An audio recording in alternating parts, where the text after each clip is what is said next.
به نام خدا. بسم الله یا به نام خدا. چه انگلیسی درس میکنم؟ انگلیسی چه معلوم میشه خب که یا تا گوش ببینید.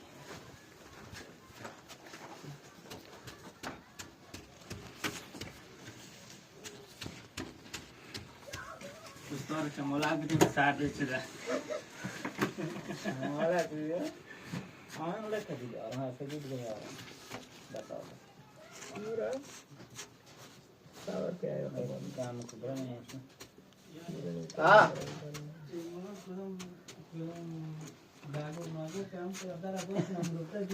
نه خودش همون طرف نشسته نمیذاره.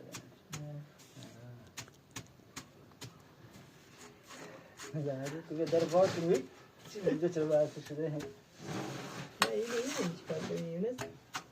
فردا این سفت میشه خب زیرش سفت موقع دوغا میریزیم همونو قشنگ صاف کنیم بلوکو بیاریم کنارش بذاریم از اون بغل کم کم از این بر مثلا یکی دوغا با دست اون بده پشت اون بلوکو بریزی بیا بالا یکم بالا اومد دیگه بر از این برم دست میرسه بذاری اون برم اونجوری کار کنیم